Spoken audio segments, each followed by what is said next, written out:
your bite-sized daily roundup of the biggest news from the world of film. This is the Daily Reel with Van Connor. Good morning, it's Monday, March the 15th. Birthday to Judd Hirsch, Jai Courtney, Ava Longoria, and the master of cinematic body horror, David Cronenberg. Today's the day the first Ice Age movie opened back in 2002, Harmony Korine's Spring Breakers and the Halle Berry thriller The Call were released in 2013, and Wonder Park and the Highwayman came out 2 years ago in 2019. Springing back to 2021 though, here's what's going on today. Well, James Cameron's Blue Man Group has done it. Avatar has overtaken Marvel's Avengers Endgame and reclaimed its title as the highest-grossing movie of all time. The pioneering 3D blockbuster was re-released in China on Friday, and by popular demand no less. Indeed, local audiences wrote to the Chinese Film Bureau asking for a re-release of it with such frequency that the organization negotiated a deal with rights holder Disney for both a 3D and an IMAX 3D run of the picture. The 2010 Best Picture nominee saw its crown snatched by the MCU 2 years ago, with the release of the cultural juggernaut that was Avengers Endgame. Endgame, which grossed $2.797 billion at the international box office, held a slim lead of $7 million over Avatar prior to the weekend. Unfortunately for Iron Man and the gang, that simply wasn't enough to stave off the, I am inevitable. Avatar's latest release in the Middle Kingdom saw the feature pull in a genuinely staggering $21.1 million in just 3 days. Not only does this push the flick to an impressive $2.81 billion worldwide, but it also makes the 2009 film the highest-grossing movie in the world as of this week. All this bodes well for the film's forthcoming sequel, supposedly titled Avatar 2: The Way of Water, which is presently slated for the 16th of December 2022. Meanwhile, the Marvel Cinematic Universe will return to the big screen on the 7th of May this year, with the Scarlett Johansson starring Black Widow. Jake, thanks. I'm getting all emotional. Might just give you a big wet kiss. War for the Planet of the Apes director Matt Reeves has announced that filming of The Batman has completed. The director took to Twitter to announce the news after a tumultuous year for the film. Initial shooting on the project commenced in January of last year, but was rudely interrupted thanks to, well, you can guess.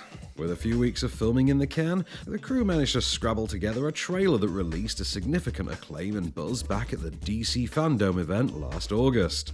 Filming was delayed an incredible 7 months, before being able to resume in September. With approximately 3 months left of shooting to complete, things were looking promising. Alas, the project was then hit by a spate of further production delays, including its lead contracting COVID-19. But it's now completed principal photography after a 5-month shoot.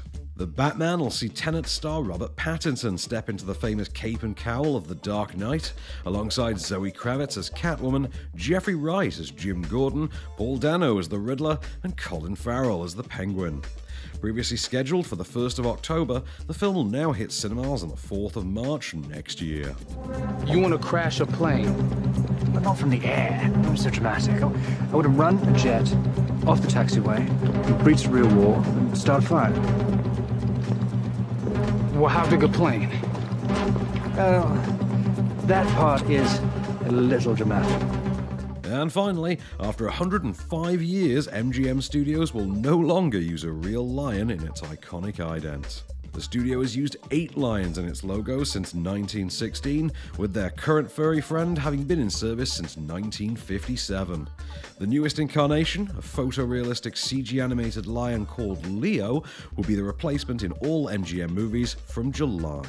Metro-Goldwyn-Mayer had reportedly intended to reveal their new mascot with the launch of the next installment of arguably their biggest franchise, the long-delayed Bond movie No Time to Die. But with that film's constant pushbacks, the new logo has been unceremoniously shown off online instead. The new ident will first accompany the Channing Tatum-directed dramedy Dog, which launches on the 16th of July. No Time to Die, on the other hand, will finally release on the 13th of September.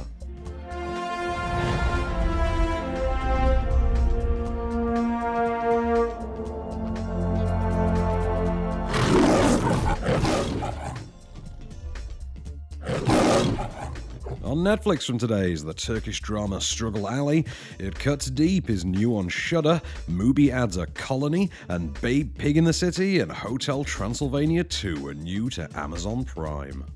On Freeview, meanwhile, there's The Matrix Revolutions and Wanted showing tonight on ITV4, Ride Along 2, Upgrade, and Dawn of the Planet of the Apes on Film 4, Rat Race, This Means War, and How I Spent My Summer Vacation are on Sony Movies, the Horror Channel showing Fright Night and Final Girl, and there's a Jet Li double bill of Fearless and War on the Paramount Network. While the Sky Cinema and Now TV premiere for today is the family adventure Dino Dana, the movie. That was the Daily Reel for Monday the 15th of March. Keep it cinematic and we'll see you tomorrow.